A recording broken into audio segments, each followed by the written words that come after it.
Well, Minnie Driver, I watched Return to Zero, the Lifetime film, just last night, actually. And I'm not your typical Lifetime viewer, so I didn't know what to expect. And it was really good. I really enjoyed it, and you gave such an emotional performance in that. What drew you to the project just from the beginning?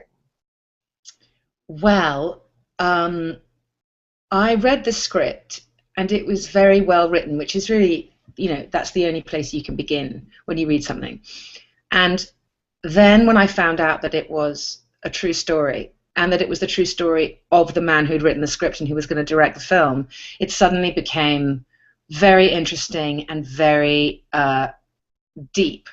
And I knew that the experience would be a bit of a life changer for me. I knew that it was worth having a go, because I knew it was going to be an opportunity to explore some terrain as an actor that I haven't had the opportunity to explore, not recently anyway, and maybe ever.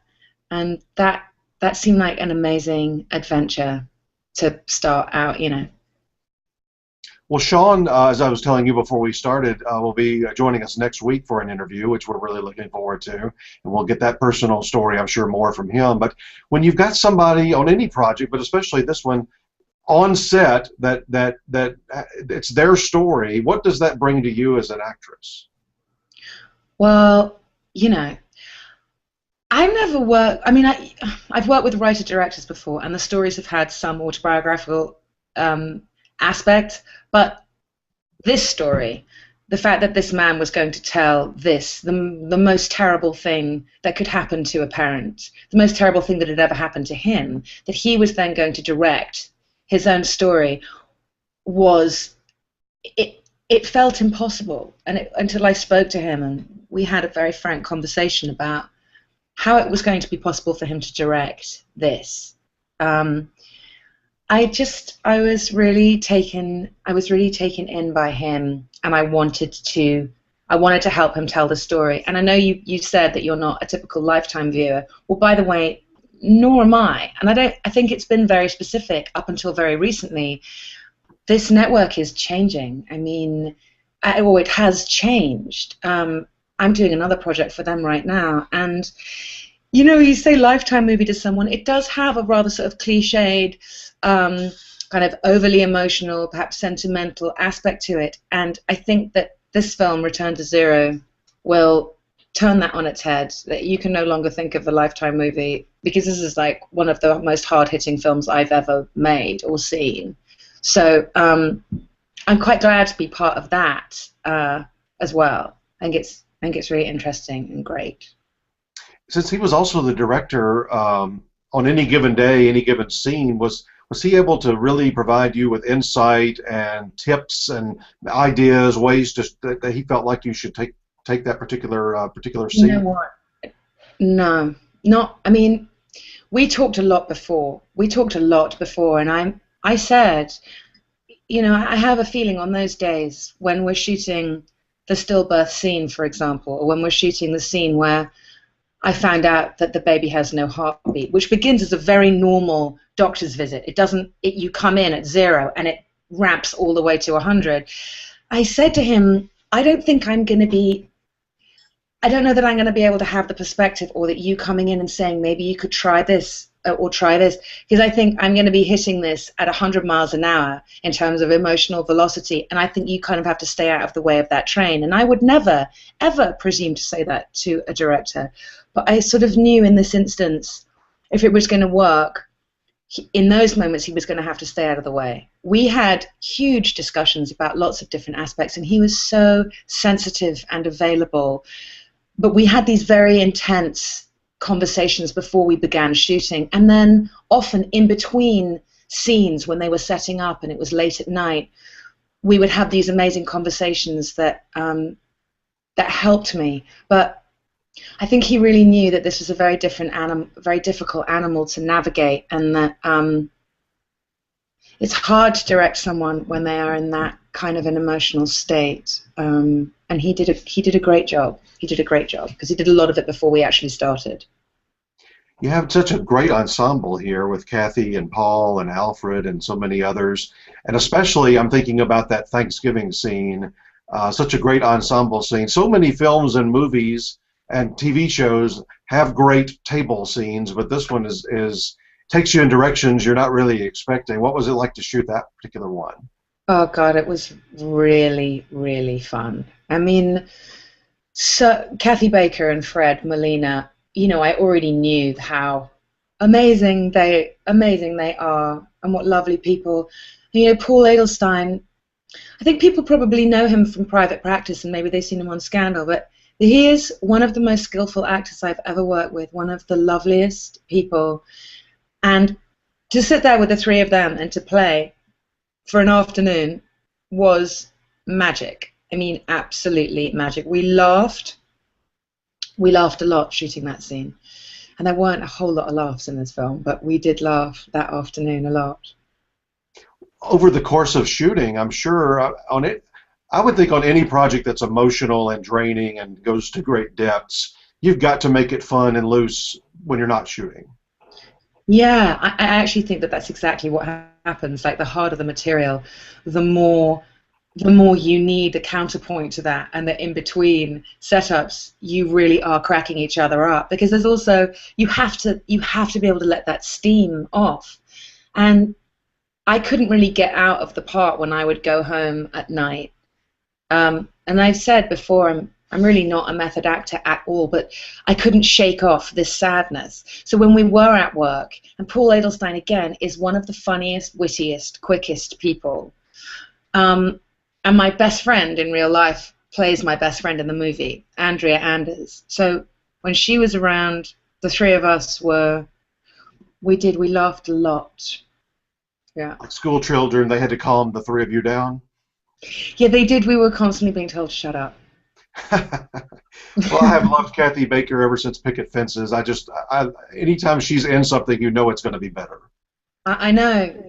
You talk about, I mean, women, sadly, are constantly having to elevate the material that they are given just in general in Hollywood, and Kathy is a master. She's a masterful actress, and she's a master of taking something that is ostensibly one thing and elevating it to a completely different place and making it so much better. She's a really amazing woman, amazing actress.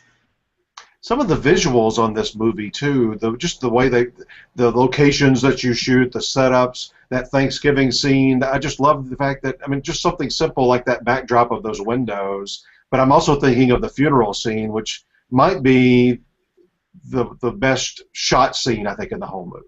I agree. I think it was phenomenally beautiful, and we were actually sort of blessed on that day for the perfect cloud cover. But we had an amazing cinematographer, who had $5.50 to work with, and Harris, he just, through the filters that he used, through the sureness of his camera work, because he was the operator as well, he really knew what he was doing. And we did have extraordinarily beautiful locations. We were blessed, and for people that had no money to make a film, it sure looks like it cost a lot more than it did. Yeah, you would think the budget was a lot bigger than it probably was. Yeah, we made it for just under $800,000, which...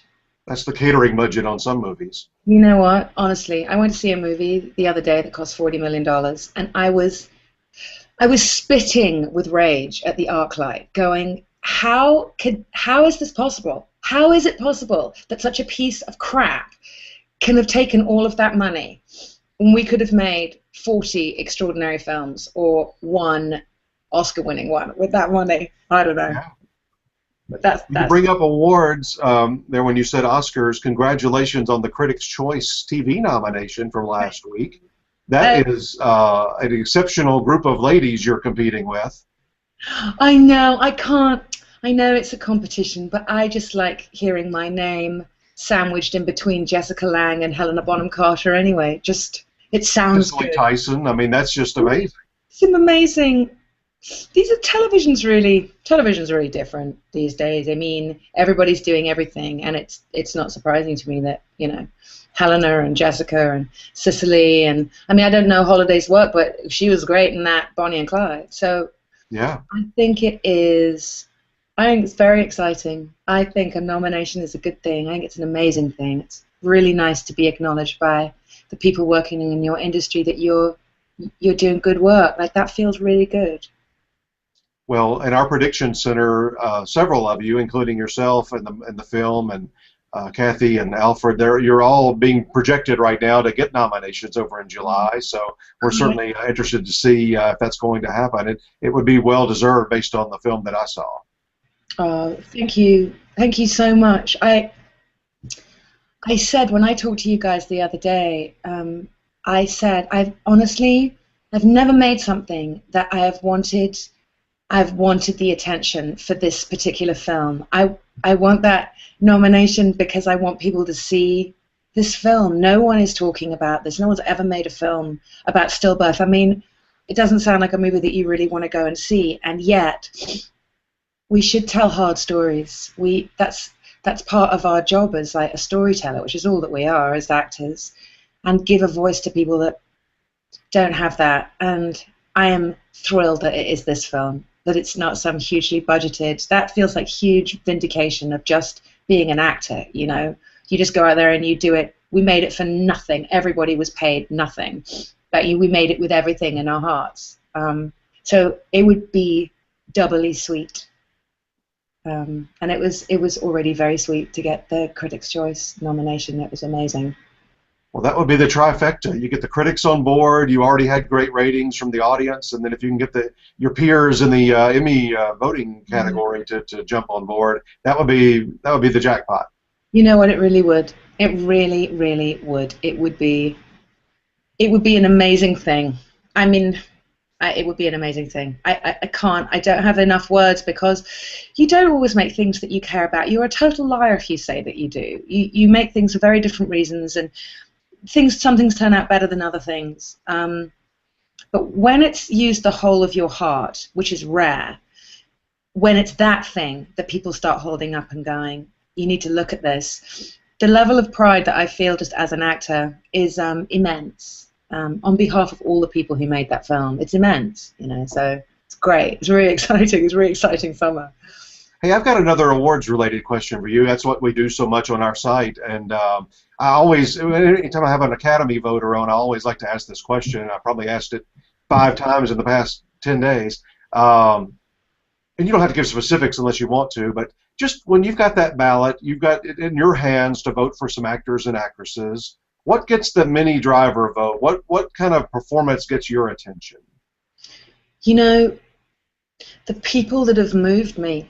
The people that have moved me, and that means the people that have made me laugh, or the people that have just made me feel, or the people that I've gone on to think about them. I still think about Kate Mara's performance in House of Cards. I still think about it. I think about Robert Wright Penn. I wonder about those characters. It stayed with me.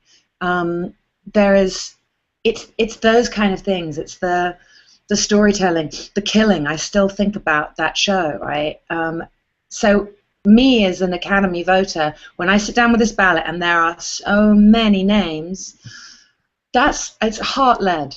I go with my heart. I go with the things that I watch. And I love television, you know. And I'll watch everything that's nominated. I will see it. I don't think you should vote unless you have, you know. But what about Oscars? You vote on those too, right? I do, yes, absolutely. And I, again, make a point of seeing everything. I see everything over the Christmas break. I'm never out of the arc light. They know me by name, and they know what size popcorn I like. You know, I don't know. I mean, it's one thing to say something that moves you, but I look at a category like this year's at the Oscars on Best Actor, let's say, where I got done watching all of those films and knew, you know, those were the 5 guys, you know, Bruce Dern, Matthew McConaughey, Christian Bale, Leo DiCaprio. And I'm honestly looking, I don't know what I would do if I was an Oscar voter. All 5 of these guys would have won in another year. Because, and that's exactly right. When it's like that, what can you do except go with the movie and the performance that year that you loved the most. That's all you can do. Is you can't be, in a way, you can't be giving them an award for the years that they didn't get nominated, and you just want to give it to them now because they have been, even though this isn't your favorite. For me, anyway, it's got to be based on, and it was really clear for me this year. I mean, Matthew McConaughey got my vote. Like, it wasn't that hard, and I loved those other performances. I absolutely loved Chiwetel and Leonardo DiCaprio. I mean, it was astonishing. But for me, that was the performance this year. I see now why he won, because every single person I've asked this question to in the past, let's say, 2 weeks has said Matthew McConaughey's name. So he got a lot of support. That's why he was up on that stage. I know. You know, I wish June Squibb had won. I voted for her. I think she is astonishing. I thought that was an astonishingly beautiful performance. But there's, you know, and that's what you do. You vote with your heart. And I just think every Matthew McConaughey's performance went into everybody's heart, and it really wasn't to do with, oh my God, how can that be the actor from Dazed and Confused who's now doing this? It really just was on the strength of that performance. It was beautiful, and I felt that way about Jared Leto as well. You know, and that's why it's cool. That's why it's great. That's why you can constantly surprise people, and that your talent will reinvent you over and over again if you get the opportunity. You know. One last question, and by the way, if people want to watch you talk about A Boy a good bit, Rob, our editor, interviewed you about that a couple of weeks ago, and you touched on Return to Zero. That's why we wanted to talk to you again after that Critics' Choice nomination. But about A Boy, I was just telling one of your co-NBC stars from Chicago PD this, but you know, it's an incredible accomplishment to get a show to a second season. It doesn't happen very often, and to get that second season pick up, you just have to be thrilled. I mean, jumping up and down thrilled. Jumping up and down thrilled. I think David Walton and I yelled on the phone at each other for a good while. It's thrilling to be able to go back, because you're just beginning in the first season. You're just trying, and if you're lucky, if some of the stuff works and sticks, and you find your way through it. Because the second season is really where you go, okay, we're in this. Now we know where we can go, what works and what's funny, and we should probably get a little bit more like music going, or we should get a little bit more of these scenes work really well. And the fact that we get to go back and do it, I tell you, I could not be happier. It's a really good year. Practically every classic show that I can think of made more, and even though they might have been great in the first season, they make more improvement, more good adjustments from season 1 to season 2 than any other. Yeah, I think it's that sophomore. I mean, it's traditionally tricky, but it's really where you get to come into your own, and I think you get to prove that you're not just a flash in the pan. It's not just a kind of one note show, or it's the same with in the music industry. I think with records, it's like your sophomore record is really where you kind of come into who you're going to be and what kind of an artist you're going to be. And I think, were they really good, or was it just a one time? Exactly. I truly believe. I harass those poor writers all the time. What's going to happen? What's going to happen? Like, what do you think? But what do you think? But what about this? Like, could we do this? What do you think? And everyone's really excited, and everyone, we're pitching ideas left, right, and center, and everyone's thrilled that all of us are so excited to kind of come back and do stuff. Well, Rob will interview David on Monday. If Rob watches this interview, which I'm sure he will, what's a good David question he could ask that would only be from you? that's legal and that he could actually say on camera. David can talk about sports. He could be a presenter. I've seen him be able to slip into sports vernacular. You can ask him about anything, but he is one of the most charming, brilliant, underrated actors. And people don't know how good David is yet, but they are. I mean, they're going to. But he's also, I love doing interviews with him because he's really funny, but he's also really jumpy. I've been doing this because I'm like 150 years old. I might be missing interviews, but we have a really good time when we get. I'm sad you don't get to interview us together, but I don't know. Sometimes we do, but I've read the second. I think he's going to interview him solo. But but I'd heard that he's a real good chatter, so we'll see. He's great. He's funny and he's clever and he's smart and he's not like a lot of actors. He's a very self-deprecating guy. He's great. Well, thank you so much for your time today. I really appreciate it. Enjoyed the movie. Good luck with the Critics' Choice, and then I'm thinking we're going to see you on that Emmy nominations list over around July 10th. Chris, I hope so. That would be, well, I'll be in tears if I do. We'll hear you screaming from wherever you are that day. I will. I definitely will. But it'll be great. It'll be really cool. Thank you. Well, listen, have a great day. Thank you so much. Thanks very much, Chris.